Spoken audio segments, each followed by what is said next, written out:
Buen Vivir is not just an abstract slogan for future human values. It is a recapturing of the values that have motivated most human societies from the beginnings of humanity to the present. That may seem counterintuitive. We often think of human history in terms of wars, competing elites, powerful individualism, racism, misogyny, and constant conflict.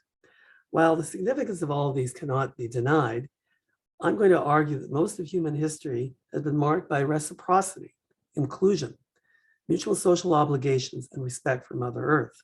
That's my understanding as an historian. Societies that have been characterized by these values have had better social outcomes, qualitative and quantitative, than societies focused on economic growth, competition, hierarchy, and trickle-down economics. In part, this Buen Vivir history of humanity is the result of most of our species' 2.5 million year history being that of hunter-gatherers. Historian Yuval Harari indeed argues that the agricultural revolution was history's biggest fraud. In his view, it ended the Buen Vivir history and replaced it with the ills we have seen ever since. As I have argued in my book, Compassion, the Global History of Social Policy, there are many examples hunter-gatherer values surviving the transition of those societies to agricultural societies. That was true of Africa and in most North American and South American societies, as well as in Australia, until the period of European colonialism. India, before the invasions that led to the creation of caste systems, provides another refutation of that generalization. Nor, contrary to Harari's claims, is it the case that modern industrial and semi-industrial societies are even more impervious to the restoration of hunter-gatherers' social values than agricultural-based economies. In terms of modern societies, Vienna after World War I, the Indian state of Kerala, Cuba, Costa Rica, Bolivia, various iterations of African socialism, and Scandinavia all offer instructive examples of successful societies where, for the most part, humanistic values have prevailed over goals of economic growth and personal power and wealth. All of these examples provide direction to us as we build a new eco-social world. We are not starting from scratch. We are discovering the real human past. Anthropologists at one time were generally condescending in their efforts to analyze hunter-gatherer societies. They regarded them as primitive. Even when they were minded to give some praise to these societies, they talked about noble savages who were regrettably uncivilized. But as colonialist thinking has become less prevalent, such depictions of hunter-gatherers have given way to studies that accept that civilization actually was there all along. Hunter-gatherers turn out to have been more advanced than most nations today in terms of egalitarianism. For example, anthropologists led by Mark Dybel of University College London, studying the Acta in the Philippines, the Mbangeli in the Congo, the Batek in Malaysia, and Manik in Thailand, peoples who have managed to maintain hunter-gatherer societies largely unconnected to modern nations, conclude they all involve members of the group, all members of the group being involved in governance. Men and women participate equally in that governance. The Europeans who conquered hunter-gatherer peoples looked down on the people who they made their social inferiors. But these people also viewed critically the values of the societies represented by the newcomers in their midst. When they were paraded in the home countries of the colonialists, often against their will, they made clear their shock at how inegalitarian they viewed the nations of Europe to be. French explorers took 3 Tupinamba from Brazil to Rouen in 1562. They told their hosts that they, quote, noticed that there were among us men full and gorged, all sorts of good things, and that their other halves were beggars at their doors, emaciated with hunger and poverty. They thought it strange that these needy halves could endure such an injustice and did not take the others by the throat or set fire to their houses. Lots of other examples of that. Christopher Columbus commented that enslaving the Caribbean peoples he encountered would be easy because they were, quote, destitute of arms, which are entirely unknown to them. Furthermore, quote, no one refuses the asker anything that he possesses. On the contrary, they themselves invite us to ask for it. And of course, he then concluded that'll make them very easy to enslave again. W.F. Butler, a British military officer who led efforts to suppress Indigenous uprisings within the empire, recorded his impressions of the Plains people of Canada in 1872. This wild man who first welcomed the newcomer is the only perfect socialist or communist in the world. He holds all things in common with his tribe: the land, the bison, the river, and the moose. He is starving, and the rest of the tribe want food. Well, he kills a moose. To the last bit, the coveted food is shared by all. Now, such pre-state societies maintained reciprocity in various ways. As they grew larger, they created proto-state organizations that enshrined the previously informal rules. The Iroquois, for example, created a confederacy of the 5 nations, sometime not too long before their first contacts with Europeans. They produced the Great Law of Peace, an oral document with over 100 clauses that enumerated their rules for living together. Those included equality of the member nations, equality between men and women, and the right of women to choose a new male chief when they believed the existing chief was inadequate. The Mi'kmaq similarly established a Grand Council with the mandate of settling disputes between communities without threatening each community's independence. Cree elder Dene notes that among the geographically dispersed Cree-speaking peoples, quote, we had agreements between one another, hunting territories that we shared, trapping lands that we shared, gathering lands that we shared, medicinal lands that we shared, peace territorial lands that we designated for the shelter and safety of all people. They also had parallel agreements with non-Cree people with whom they traded. The preservation of communities characterized by internal and external reciprocity was no easy task, and breakdowns of such values were evident in some of the most populous areas, today's Latin America, in the Aztec and Mayan empires, for example. By contrast, the Inca Empire combined the egalitarian values of earlier, smaller, self-sufficient communities with the protections offered by leaking communities with good roads, food storage, and efficient shipping. Together, those allowed for a community that suffered drought or some other disaster to easily be provided for its emergency needs by other communities. One anthropologist summed this up. The empire of the Inca only existed because it guaranteed freedom from want and starvation. Storehouse complexes distributed along the spine of the Andes held in reserve hundreds of thousands of bushels of quinoa, maize, lisas, oca, año, vast amounts of chuño, the world's first freeze-dried food. So the Incas were master organizers who redistributed state revenues through all parts of the empire. The even more ancient societies of Africa, Asia, Australia, and Europe were also sharing societies. The San people of the Kalahari were hunters and gatherers in the forest for millennia before some started farming. Their notions of sharing were embodied in rituals.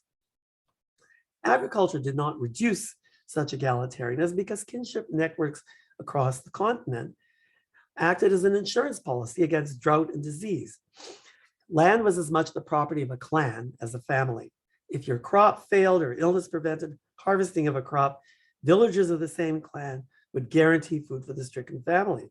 A community facing starvation could travel to either nearby or distant communities to be taken care of by others of their clan or kinship group.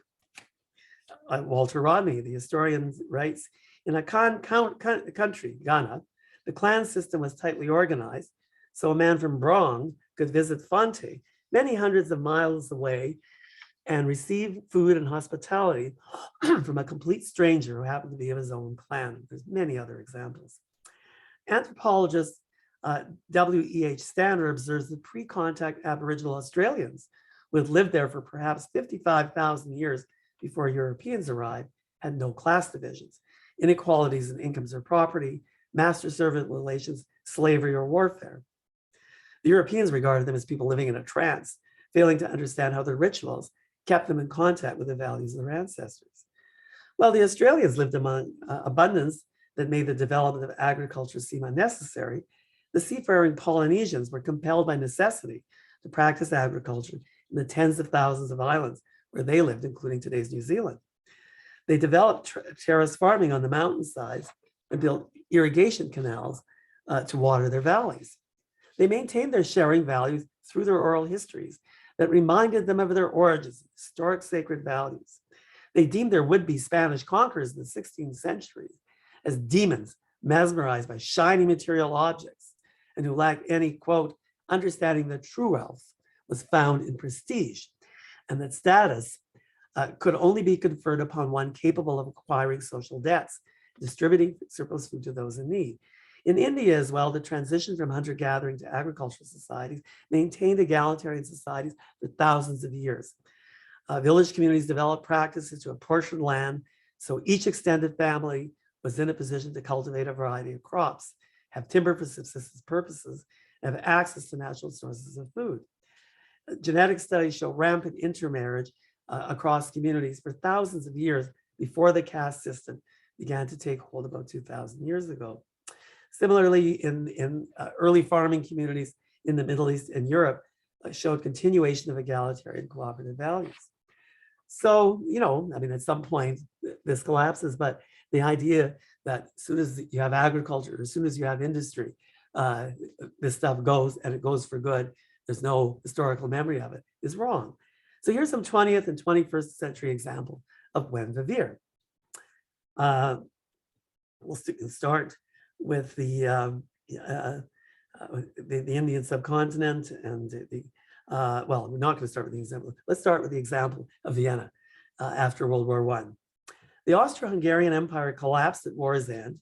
The new nation of Austria was a postage stamp, and its rural-dominated national government was conservative. But the city of Vienna, with its population of 2 million, represented about a third of the population of the country, and they had state-level powers rather than just municipal powers.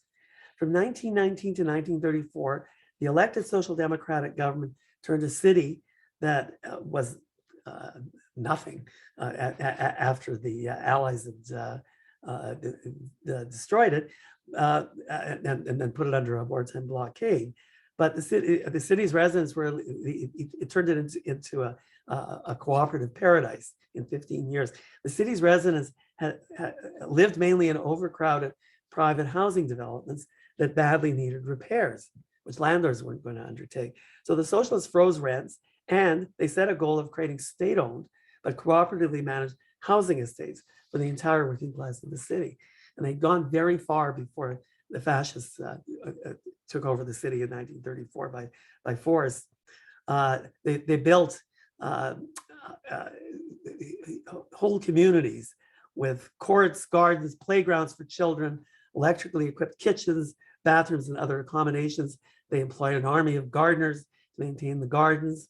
The socialists implemented vigorous public health measures that reduced infant mortality sharply.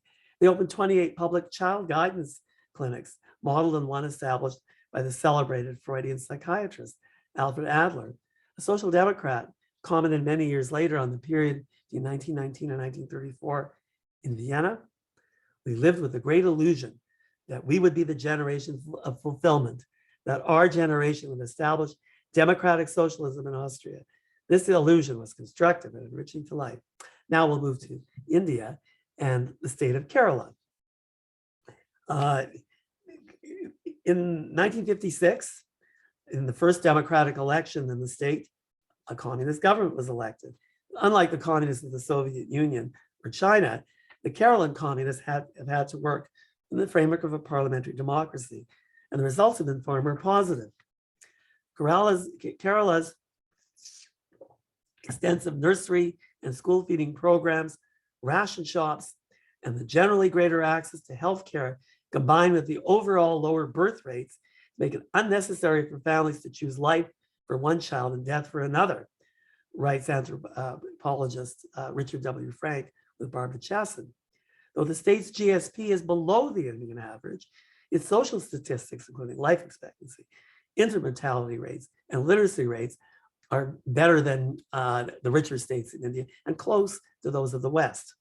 Particularly noteworthy is that in a country where economic strategies within poor families often include the abortion, killing, or abandonment of female babies, Kerala has the same ratio for families, for females to males, that advanced capitalist countries do. In 1991, the Kerala ratio was 104 to 100 against an all India average of 92.7 to 100. That's because in Kerala, you don't view your children as your pension. You get real pensions from the government. And you have alternating Communist Party and United Front or Congress governments. But the Congress, when they're in power, they slow down reform, but they don't actually stop them. Literacy for men and women in Kerala by 2012 had reached 91% for men and 86% for women versus 52 and 19 for the whole country.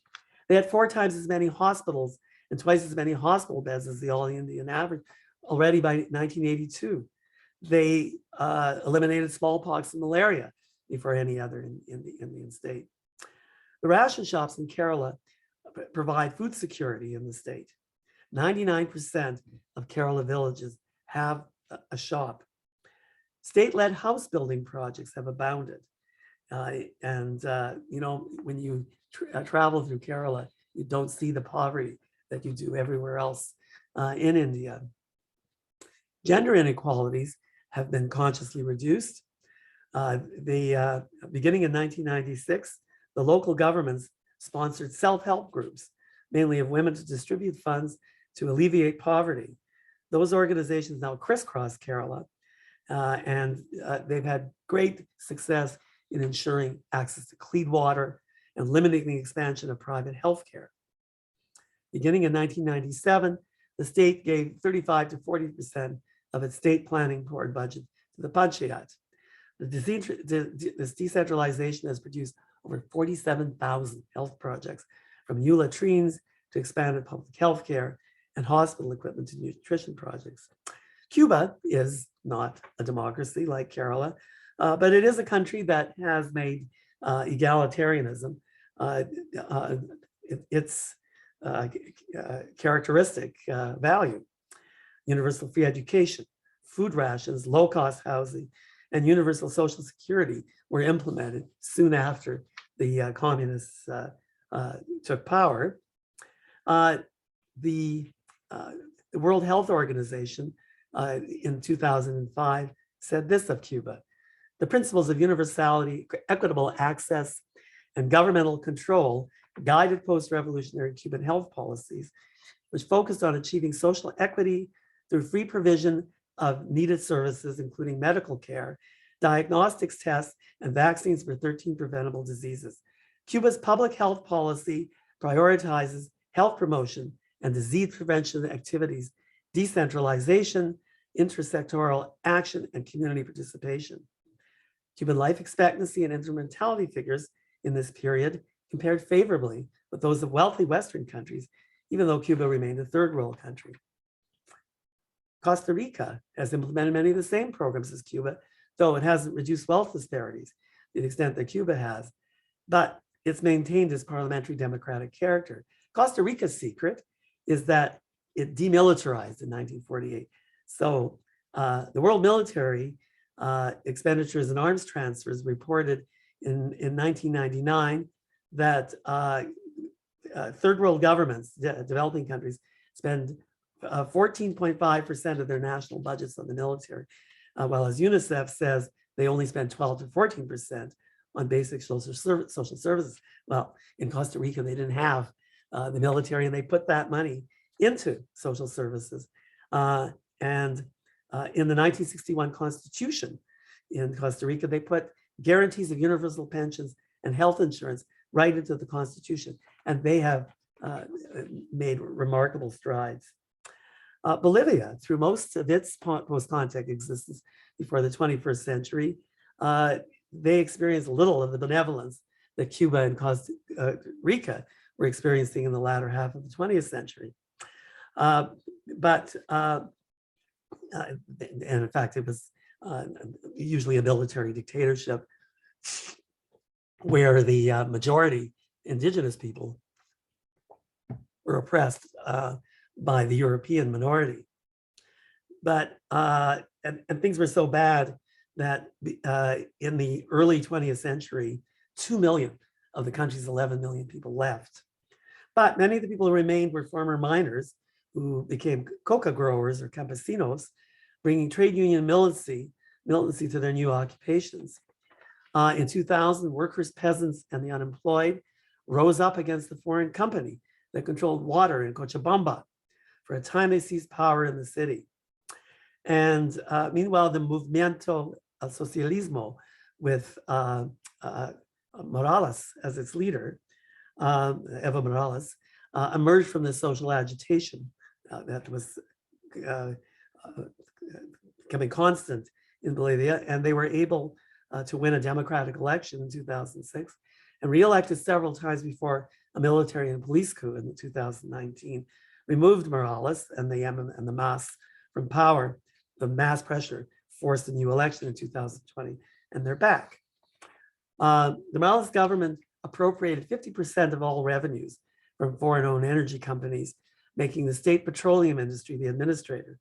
It nationalized the telephone and communications company, and it devolved power to indigenous communities that changed the constitution to recognize the many languages and cultures that the country comprised. Unlike Soviet communism, Bolivian socialism emphasizes decentralization, popular participation, and indigenous nationhood rather than centralized planning and a monolithic national culture. Africa doesn't have any current wonderful examples, but they sure tried in the period, before American imperialism and the workings of the World Bank made their earlier experiments into nothing. But governments did try to extend the educational base, healthcare services, employment, and water supply. Julius Nyerere's philosophy of Ujamaa, Kenneth Kaunda's humanism, Kwame Nkrumah's conscientism, Leopold Senger's negritude, and Obafemi Awolowo's philosophy of democratic socialism all reflected these objectives.